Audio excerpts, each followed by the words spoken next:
Meus amados irmãos e irmãs, boa noite, que a preciosa graça e a paz do nosso Senhor e Salvador Jesus Cristo sejam sobre nós. Nós estamos iniciando mais uma transmissão online do nosso estudo bíblico e a nossa oração é que o Senhor abençoe a sua vida através do estudo da Palavra de Deus. Eu quero, antes de iniciarmos Êxodo 20, versículo 16, eu quero ler com os irmãos Salmo 121, versículos 1 e 2. Eleva os olhos para os montes, de onde me virá o socorro? O meu socorro vem do Senhor, que fez o céu e a terra. Deus, o nosso Deus, Ele é o Criador e, portanto, o sustentador de toda a criação. Eu quero convidar você, neste momento, para juntos orarmos ao Senhor. Orarmos ao Senhor em favor da igreja, em favor do país, em favor dessa situação que nós estamos passando. Portanto, feche os olhos e oremos juntos ao Senhor nesse momento. Senhor nosso Deus, nós louvamos o Teu nome, pois o Senhor é o único Criador e o sustentador de toda a criação. Nós louvamos o Teu nome porque Teu é o reino, o poder e a glória por toda a eternidade. Louvamos o Teu nome porque o Senhor preside dos altos céus todos os eventos que acontecem de forma justa, poderosa, e estende sobre nós o Teu paternal cuidado. Nesse momento, como igreja, nós oramos ao Senhor, clamando a Deus pelo nosso país. Primeiro, ó Deus, suplicamos a Tua misericórdia e suplicamos que o Senhor coloque limites, ó Deus, e manifeste esses limites na expansão desta enfermidade, desse vírus. Nós confiamos que o Senhor é o único que pode contê-lo. Mesmo usando os meios naturais e mesmo nós tomando toda a precaução, fazendo uso e acatando aquilo que é recomendado, mas a nossa confiança está no Senhor. Portanto, intervenha, ó Deus, em nosso favor. Rogamos também, ó Pai, pela vida de todos aqueles que trabalham no combate a esta enfermidade, desde as autoridades constituídas no governo, as militares e as da área de saúde. Que o Senhor tenha misericórdia e conduza-os, ó Deus, mediante a Tua boa mão e a Tua reta justiça. Rogamos também, Senhor, pela vida de todos aqueles que estão internados ou fazendo tratamento em casa, que o Senhor também possa assisti-los como médico dos médicos, trazendo a cura a cada um. Sabemos que em tudo há um propósito, portanto, revela a cada pessoa o Teu querer e a Tua vontade, o Teu propósito em tudo isso que está acontecendo. Clamamos ao Senhor em prol da igreja, para que, ó Deus, os verdadeiros crentes em Cristo continuem firmes na fé, orando ao Senhor, meditando na Tua palavra, pregando o Evangelho e fazendo e vivendo, ó Deus, de maneira tal que nós sejamos instrumentos nas Tuas mãos, tanto para a pregação do Evangelho, quanto para consolar aqueles que estão sofrendo.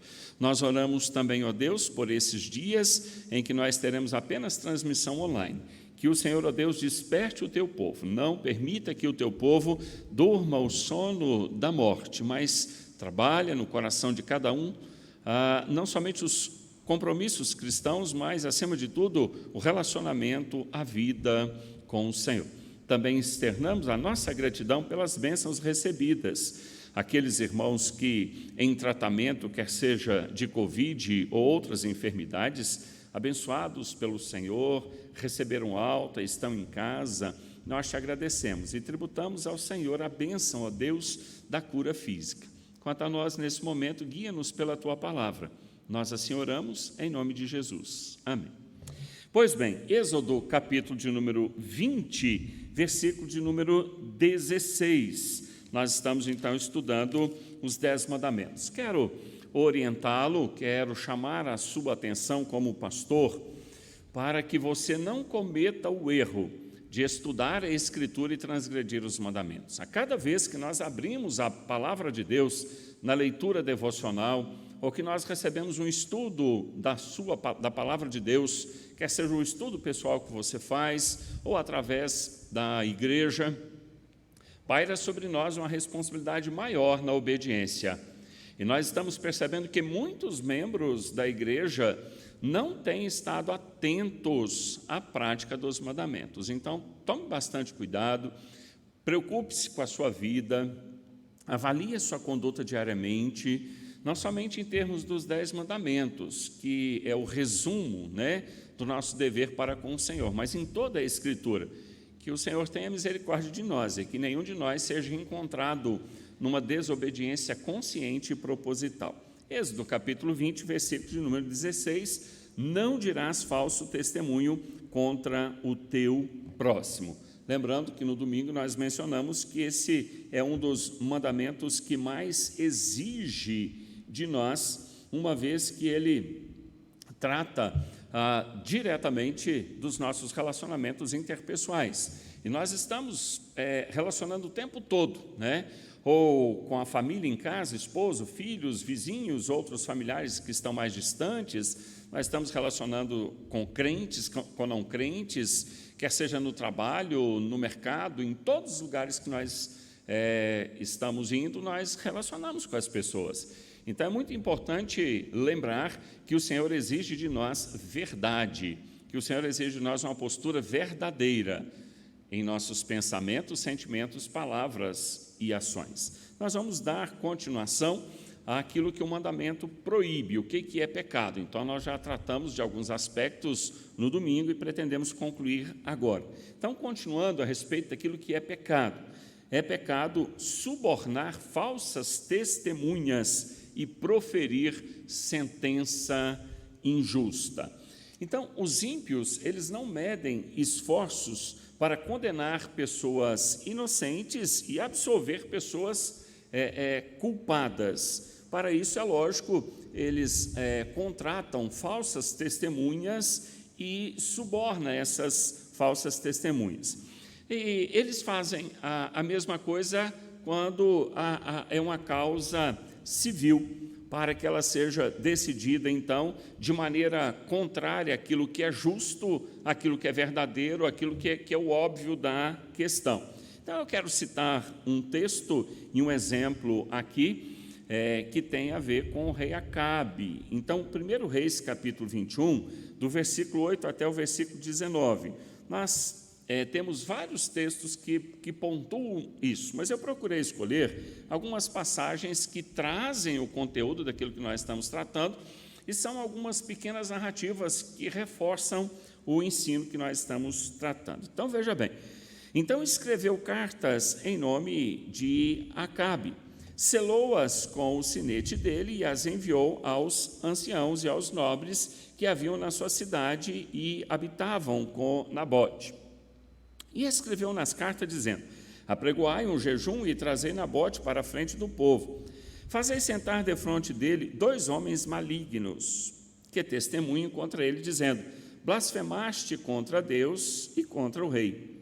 Depois, levai-o para fora e apedrejai-o, para que morra.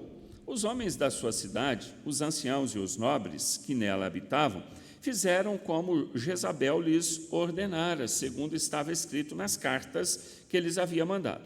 Apregoaram um jejum e trouxeram Nabote para a frente do povo. Então vieram 2 homens malignos, sentaram-se defronte dele e testemunharam contra ele, contra Nabote, perante o povo, dizendo: Nabote blasfemou contra Deus e contra o rei. E o levaram para fora da cidade, e o apedrejaram e morreu. Então mandaram dizer a Jezabel: Nabote foi apedrejado e morreu. Tendo Jezabel ouvido que Nabote fora apedrejado e morrera, disse a Acabe: levanta-te e toma posse da vinha que Nabote, o jezreelita, recusou dar-te por dinheiro, pois Nabote já não vive, mas é morto. Tendo Acabe ouvido que Nabote era morto, levantou para descer para a vinha de Nabote, o jezreelita, para tomar posse dela. Então veio a palavra do Senhor a Elias, o tesbita, dizendo: dispõe-te, desce para encontrar-te com Acabe, rei de Israel, que habita em Samaria. Eis que está na vinha de Nabote, onde desceu para tomar posse dela. Falar-lhe-ás, dizendo: assim diz o Senhor: mataste e ainda por cima tomaste a herança?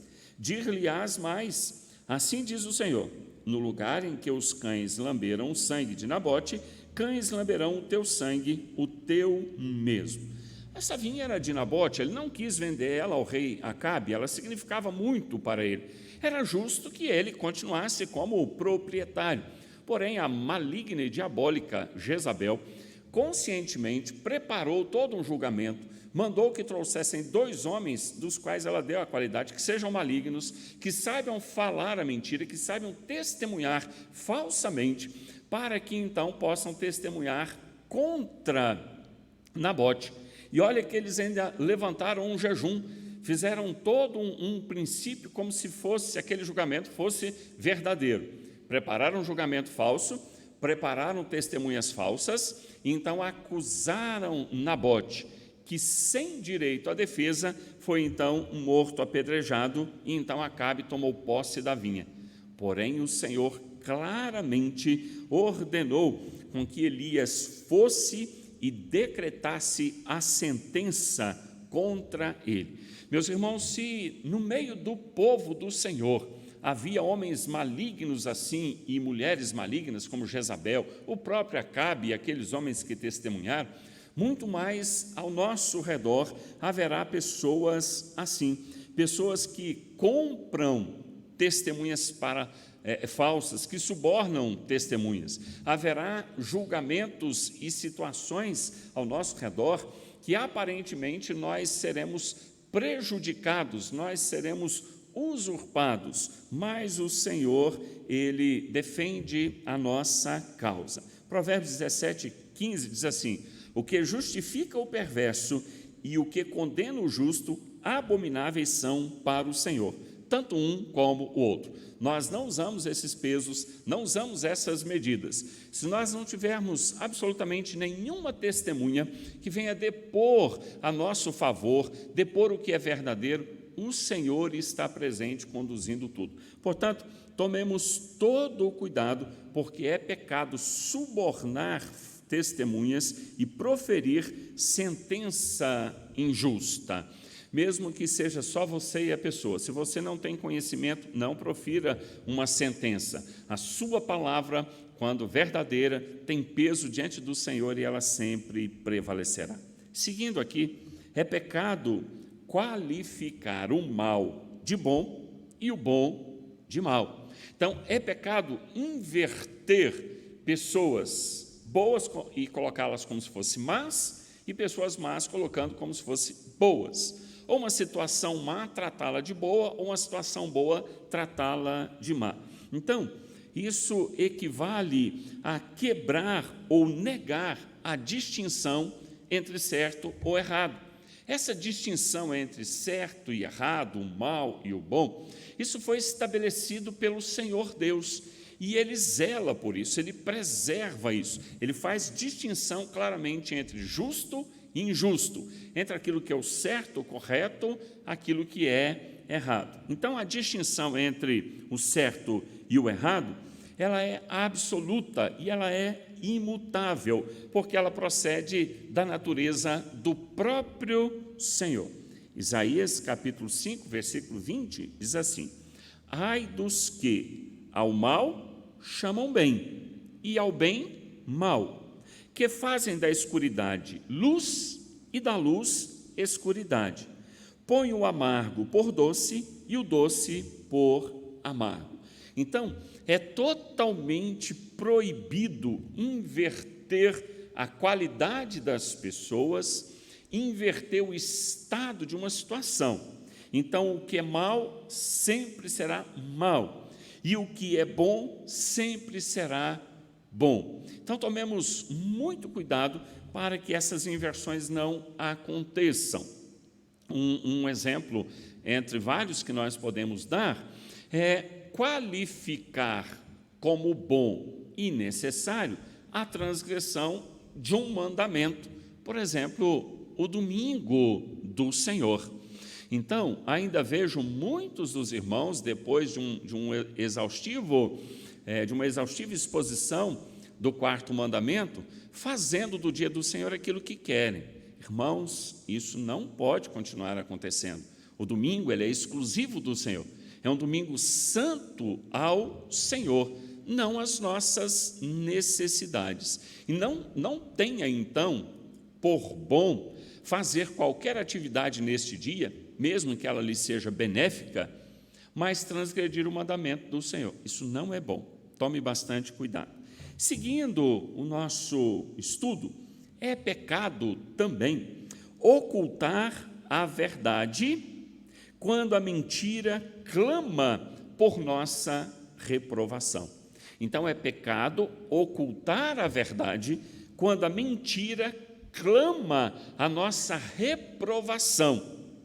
Então, sempre que um testemunho falso, uma mentira, está sendo orquestrada e nós temos conhecimento disso, a própria mentira, a própria situação, ela clama pela verdade através da vida daqueles que estão praticando.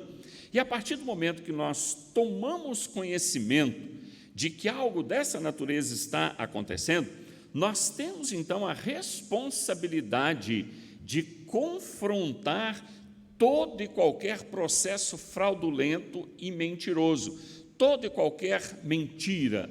É nosso dever não ocultar a verdade e confrontar a mentira. Eu tomei o texto de Atos, capítulo 5, do versículo 1 até o versículo de número 10. Esse texto é bem conhecido pelos irmãos, e ele trata exatamente do plano orquestrado por Ananias e Safira. Eles, então, planejaram, sem nenhuma necessidade, vender um campo e reter parte do dinheiro e depositar o restante aos pés dos apóstolos. Assim fazendo, eles passariam pela mesma postura que os demais irmãos verdadeiramente estavam fazendo. Eles estavam vendendo as suas propriedades, depositando todo o dinheiro aos pés dos apóstolos, para que eles, os apóstolos, pudessem administrar. Nenhum apóstolo havia exigido isso dos discípulos. Não era uma exigência, era algo espontâneo, feito por meio da fé. Então, Ananias e Safira, eles planejaram fazer assim, porém não entregar todo o recurso, apenas parte. E a maldade estava exatamente nisso aí. Eles seriam considerados tão bons, seria considerado um ato de fé, como os demais, que literalmente estavam vendendo tudo. Então, o capítulo 5, do versículo 1 até o versículo de número 10, ele trata exatamente, diz assim, entretanto, certo homem chamado Ananias, com sua mulher Safira, vendeu uma propriedade, mas, em acordo com a sua mulher, reteve parte do preço, e, levando o restante, depositou aos pés dos apóstolos.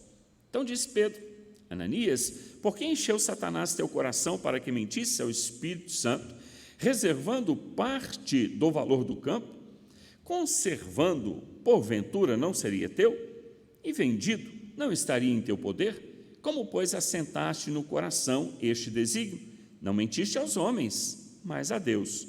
Ouvindo essas palavras, Ananias caiu e expirou. Sobrevindo grande temor a todos os ouvintes. Levantando-se os moços, cobriram-lhe o corpo e, levando-o, sepultaram. Agora, preste atenção. Quase 3 horas depois, entrou a mulher de Ananias, não sabendo o que ocorrera. Então Pedro, dirigindo-se a ela, perguntou-lhe: Dize-me, vendeste, portanto, aquela terra? Ela respondeu: Sim, portanto. Tornou-lhe Pedro: Por que entraste em acordo para tentar o Espírito do Senhor? Eis aí a porta aos pés dos que sepultaram o teu marido, e eles também te levarão. No mesmo instante, caiu ela aos pés de Pedro e expirou. Entrando os moços, acharam-na morta e, levando-a, sepultaram junto ao marido. Nós observamos aqui que tanto Ananias como Safira planejaram aquilo que iam fazer. Eles planejaram mentir aos apóstolos e partiram para a execução daquele plano.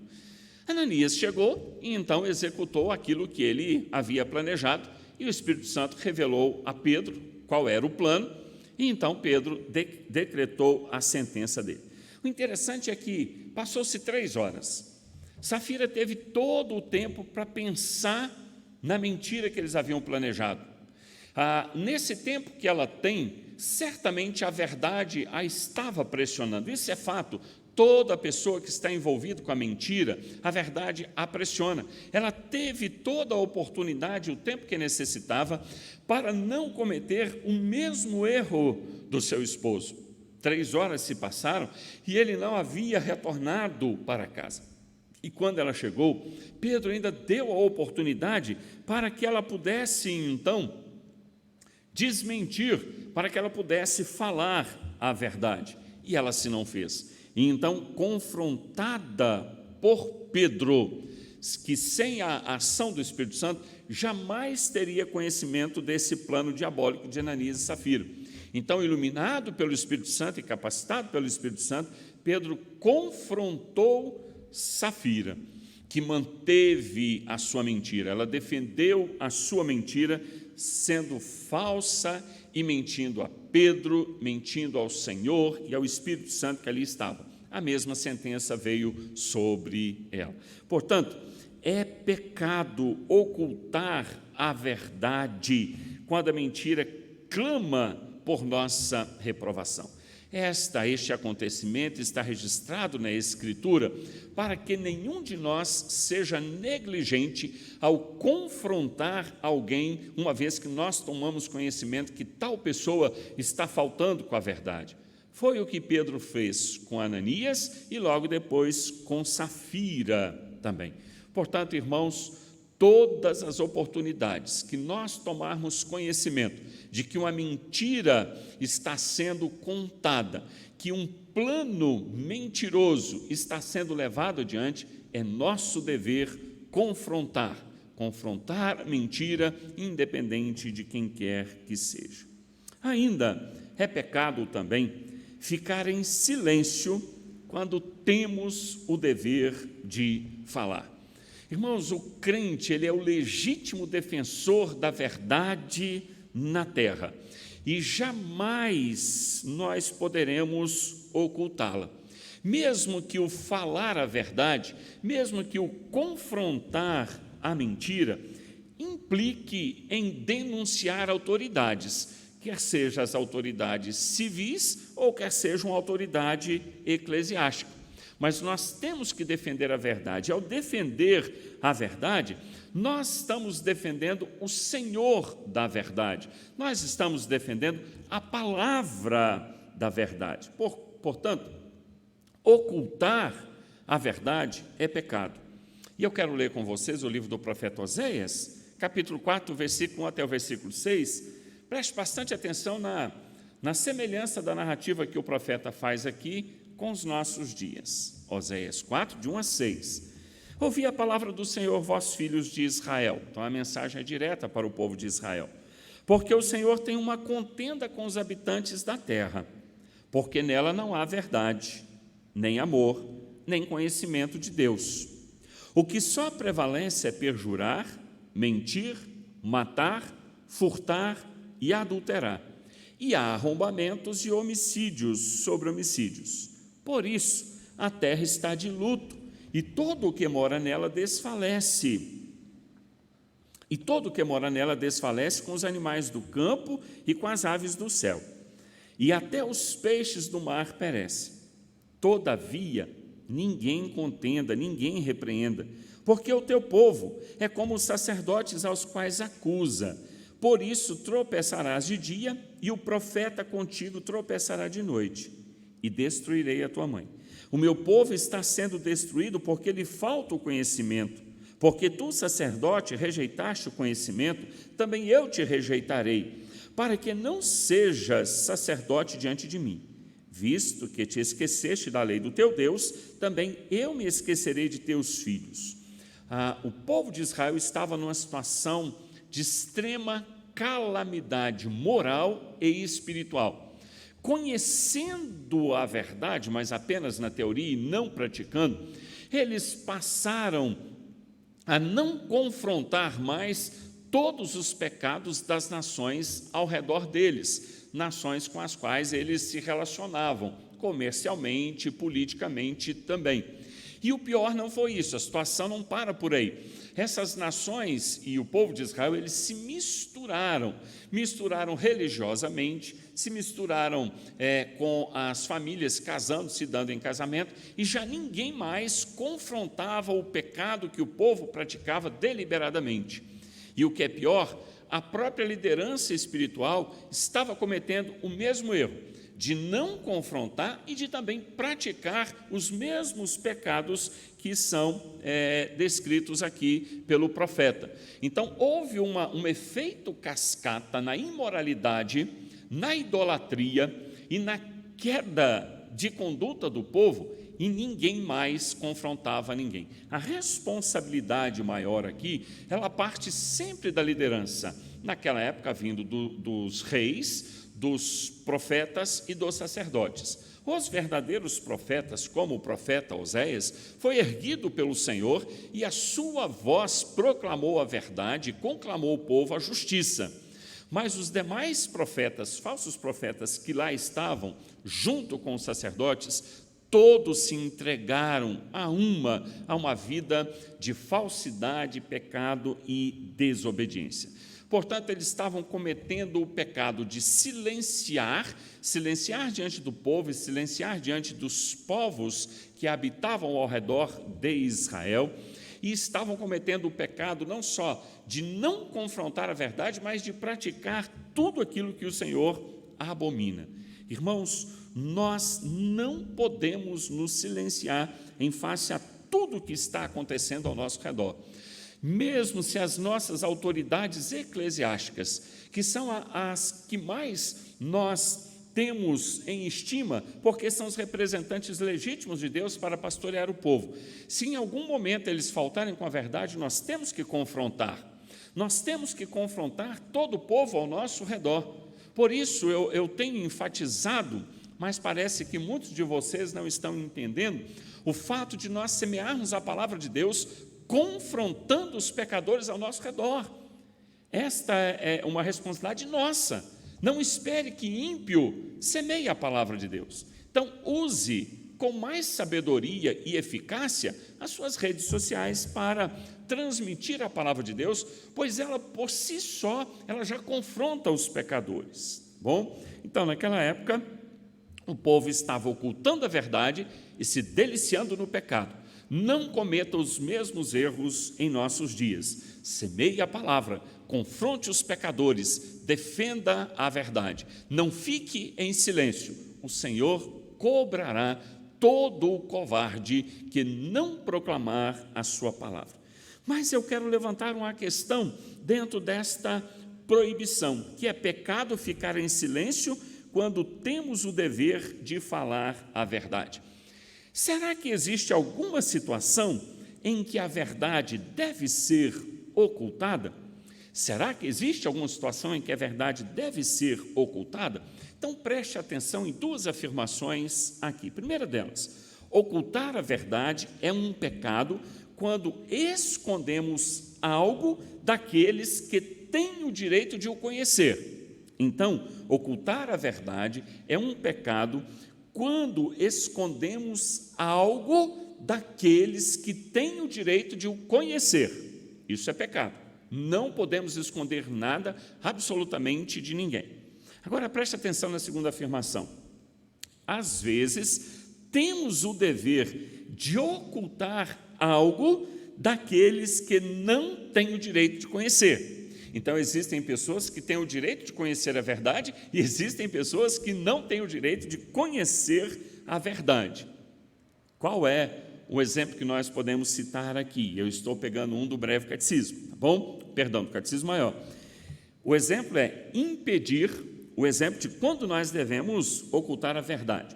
Impedir que informações militares vitais caiam na mão dos inimigos do nosso país. Isso não é errado, antes é o nosso dever. E eu então estou pegando o texto de Josué, capítulo 2, do versículo 1 até o versículo 5, que é exatamente o caso de Raabe. De Sitim enviou Josué, filho de Num, 2 homens, secretamente, como espias, dizendo: andai e observai a terra e Jericó. Foram, pois, e entraram na casa de uma mulher prostituta, cujo nome era Raabe, e pousaram ali. Então se deu a notícia ao rei de Jericó, dizendo: eis que esta noite vieram alguns homens dos filhos de Israel para espiar a terra. Mandou, pois, o rei de Jericó dizer a Raabe: faze sair os homens que vieram a ti e entraram na tua casa, porque vieram espiar toda a terra. A mulher, porém, havia tomado e escondido os 2 homens e disse: é verdade que os 2 homens vieram a mim, porém eu não sabia de onde eram. Havendo-se de fechar a porta, sendo já escuro, eles saíram, não sei para onde foram. Ide após eles depressa, porque os alcançareis. Não é uma passagem muito fácil. E o que nós precisamos de observar aqui é o seguinte: primeiro, a cidade toda já sabia que esses 2 homens estavam na casa de Raabe. Eles já sabiam qual era a vida de Raabe. Contudo, Raabe também já sabia quem era o povo do Senhor e que aqueles 2 homens eram representantes do povo do Senhor. Raabe toma uma decisão de ocultar do rei a verdade sobre aqueles 2 homens e onde eles estariam. Ela faz isso correndo risco de ser executada se fosse descoberto que aqueles 2 homens estavam ali. Mas aquela era uma verdade que não cabia ao rei de Jericó conhecer. A Jericó já estava designada para a queda. O Senhor já havia designado que Jericó cairia.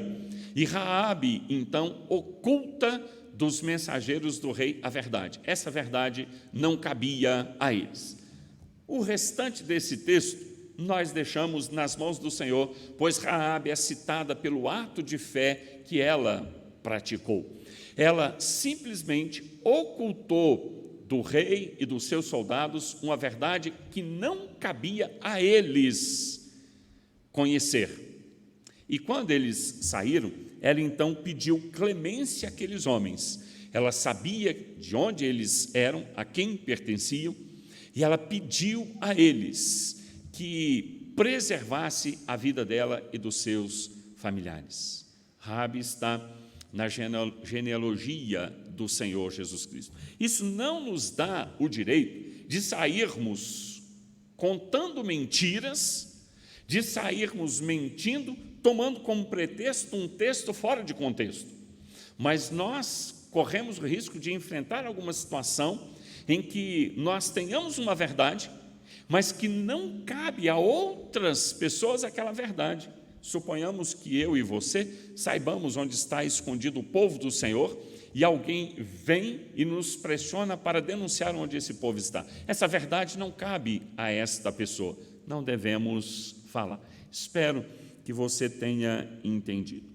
Prosseguindo aqui, é pecado espalhar boatos ou rumores, bem como falar mal do próximo. Esta é uma situação que nós temos que estar sempre atentos, conter o ímpeto de falar.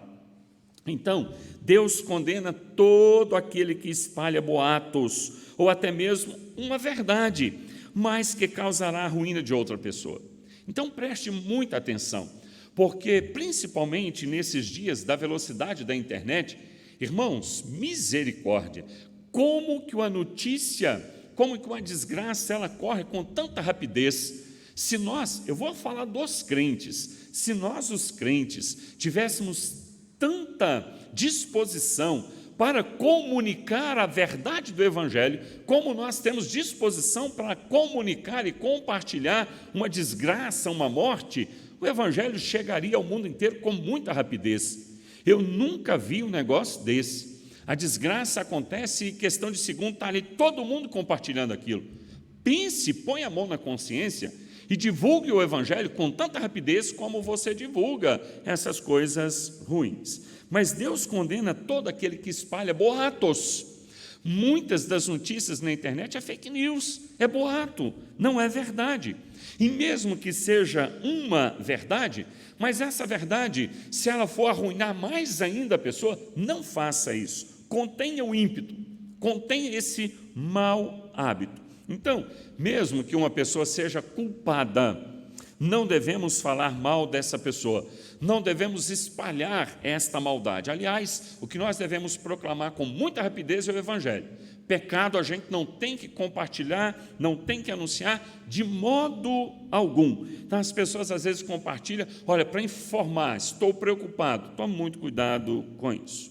Bom, Tiago, capítulo 3, versículo 5 até o versículo 12, nos exorta da seguinte maneira: assim também a língua, pequeno órgão, se gaba de grandes coisas.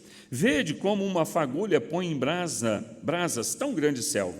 Ora, a língua é fogo, é mundo de iniquidade. A língua está situada entre os membros de nosso corpo e contamina o corpo inteiro. E não só põe em chamas toda a carreira da existência humana, como também é posta ela mesma em chamas pelo inferno. Pois toda espécie de feras, de aves, de répteis e de seres marinhos se doma e tem sido domada pelo gênero humano. A língua, porém, nenhum dos homens é capaz de domar. É mal incontido, carregado de veneno mortífero. Com ela, bendizemos ao Senhor e Pai, também com ela amaldiçoamos os homens, feitos à semelhança de Deus. De uma só boca procede bênção e maldição. Meus irmãos, não é conveniente que estas coisas sejam assim. Acaso pode a fonte jorrar do mesmo lugar o que é doce e o que é amargoso? Acaso, meus irmãos, pode a figueira produzir azeitonas ou a videira figos? Tampouco fonte de água salgada pode dar água doce. Então, tome muito cuidado com o que você vai falar. Fale apenas o que é necessário. Fale apenas aquilo que vai promover a fé, aquilo que vai promover o bem-estar das pessoas. Você é porta-voz da mensagem de salvação e mais nada. Tiago 4,11. Irmãos, não faleis mal uns dos outros. Aquele que fala mal do irmão ou julga seu irmão, fala mal da lei e julga a lei. Ora, se julgas a lei, não és observador da lei, mas juiz. Então, não se deve difamar ou denegrir o próximo. Se ele está em pecado, o seu próprio pecado já se encarrega de prejudicar-lhe. Então, o que nós devemos é abençoar essas pessoas, exortando quem temos que exortar, pacificando quem tem que pacificar, consolando quem tem que consolar. E nós devemos entender uma coisa: não espalhe boatos, e mesmo que sejam a verdade, nem todas as pessoas precisam de receber aquela verdade. Não seja um mexeriqueiro, não seja um fofoqueiro, não seja alguém que espalhe boatos. Isso não condiz com o cristão. A nossa boca deve ser para abençoar e não amaldiçoar. A nossa boca deve ser para proferir a verdade e não a mentira, não a falsidade. Quero então concluir este nosso estudo lendo Zacarias, capítulo 8, versículo 16 e 17. Eis as coisas que deveis fazer. Falai a verdade, cada um com o seu próximo. Executai juízo nas vossas portas, segundo a verdade em favor da paz. Nenhum de vós pense mal no seu coração contra o seu próximo. Nem ame o juramento falso, porque a todas essas coisas eu aborreço, diz o Senhor. Falai a verdade. Que Deus, na sua infinita graça e misericórdia, que nos concedeu esse mandamento, que Ele mesmo nos capacite a obedecermos a esse mandamento, que Ele mesmo possa esmagar a maldade estabelecida no coração por causa do pecado, que Ele transforme as nossas vidas, que sejamos bons exemplos de pessoas verdadeiras para a glória de Deus e para o bem-estar da igreja.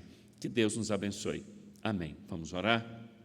Senhor, reconhecemos diante de Ti que temos transgredido esse mandamento, mas que a partir do estudo e da leitura deste mandamento, o Senhor, ó Deus, possa nos confrontar e nos levar ao arrependimento, mudando a nossa conduta nos pensamentos, sentimentos, palavras e ações. Santifica esta igreja a qual o Senhor nos confiou a pastorear, para que o povo do Senhor esteja atento aos mandamentos e a toda a palavra do Senhor, e não negligencie.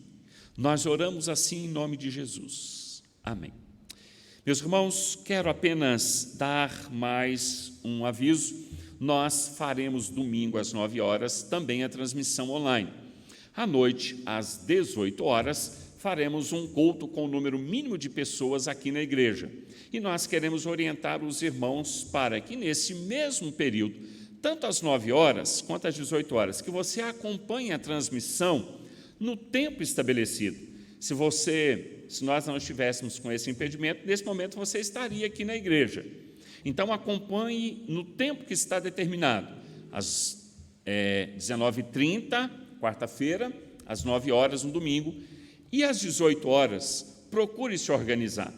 Você fará um culto familiar, acompanhando a liturgia do culto que está acontecendo aqui no templo.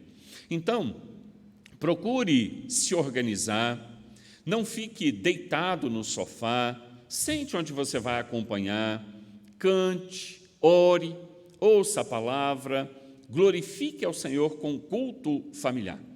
Continue atento, orando ao Senhor, e que Deus continue nos abençoando para que em breve possamos mais uma vez nos reunir presencialmente, fazendo valer esta reunião presencial. Grande abraço a todos e até a próxima transmissão, se o Senhor nos permitir. Amém.